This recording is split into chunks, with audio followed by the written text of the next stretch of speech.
Still trying to figure out how all this insurance is going to play out. It's going to screw all of us in California, not just in California, but across the United States, because everything is getting more and more expensive to rebuild. And the way they figure out the premiums is based on today's numbers. They don't put into future costs. Every time I think about this, it frustrates me more and more because the insurance companies really don't give a shit about you. It's a business. And when they're at hundreds of thousands of people, they can't really care about your particular plight. They have customer service people hired to do that, but they're also designed to make sure that they give you as little money as possible. That's not really what this is about. This is about what's going on with insurance. We have something called Fair Plan. Out of all the states, there's 32 states that have Fair Plan. If the regular insurance carriers won't offer insurance on your house because you live in a fire zone, you can go to the Fair Plan based on the state. The insurance department requires all insurance carriers to push money into this pot.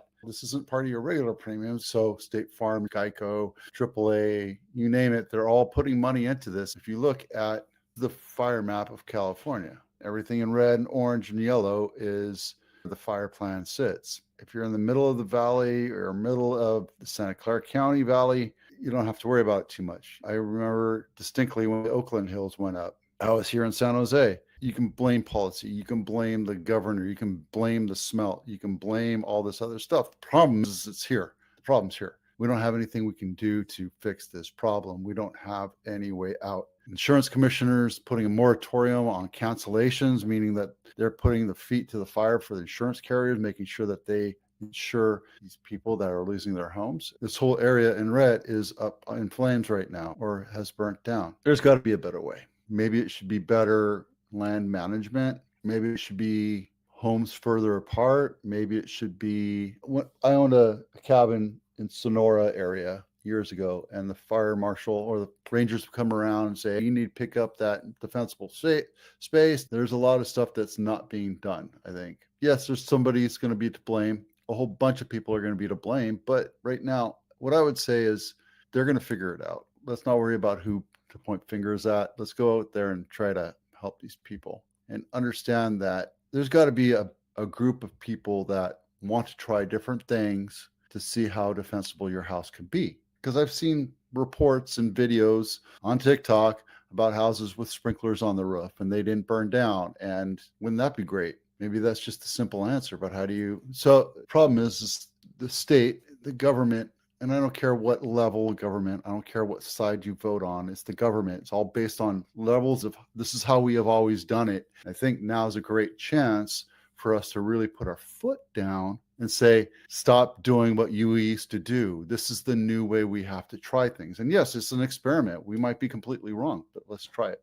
Anyway, there you go. Tuesday, Los Gatos House of the Week, picked specifically because it is in the fire zone. See, right there, fire zone, $4.89 million. Would you risk $8 million on a house that's in the fire zone, knowing that you're going to have to pay Fair Plan? If I had that kind of money, I would be able to create a defensible perimeter, make sure that I had water reserves and battery backup that can pump sprinkler water all over 4.5 baths. And I'm right down the street from walking distance. It would be horrible if it actually burnt, this Los Gatos burnt down. But guys, look how kindled this place is. It's ready to go. It's like a powder keg. This is list price decrease for the week.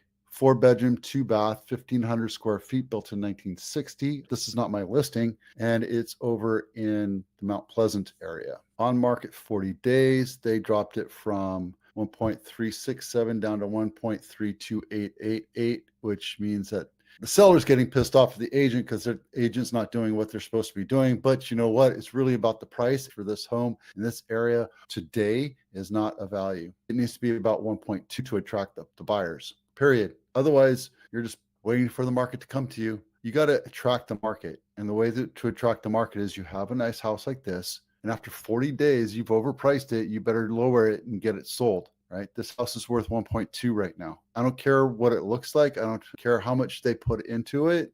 The fact that it's been on market for almost 2 months. Okay, a month and a couple weeks. It's nice. It looks like it's completely dialed in. I hate the AstroTurf, but that's me. There's an ADU, and I think that's included in the bedroom count. Kitchen, living, dining, covered patio, primary bedroom. Where's the other bathroom? Oh, there it is. It's the front of the house, a studio. It's not a kitchen. That's misleading. And I guess you could drop the ADU, right? It used to be a garage.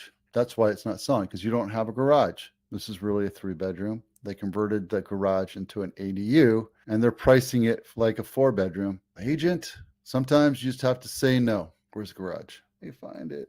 There it is. 2-space garage. I don't see it. That's not a garage. When you're doing stuff like that, you got to make sure you know what you're talking about, because you either have a garage or you don't. And this one does not have a garage. This is the garage. It was converted. So it's really a 3-bedroom. And that, my friends, is why it's not selling. Some would call it lying. Some would call it politicking. Some would call it marketing. Highest sold price in Santa Clara County is $10 million. 70 guys, I'm telling you, I've been telling you this for the last 2 months. This is the time to make some serious deals. Criteria sold 0 to 30. Let's see how many sold. 432 solds. Let's see the last few. Look, 80% off original list price, 85% off original list price, 75% off original list price, 88% off original. Yes, there's houses that are going to sell for lower than list price. I can almost tell you that's a great deal if you can get it for about $950.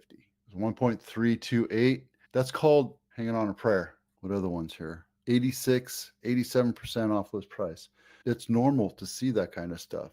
When you overprice your house, you're going to see this happen. It doesn't matter what market you're in. It doesn't matter what season you're in. It's always going to happen. We look at houses that have been on market for a long time. We go in and say, obviously you overpriced it based on condition, location, and market. Let's get to brass tacks. Here's what we're going to do. And then we negotiate. This happens all the time, guys. It's not abnormal for us to see this. You should do this if you're looking at buying. All right.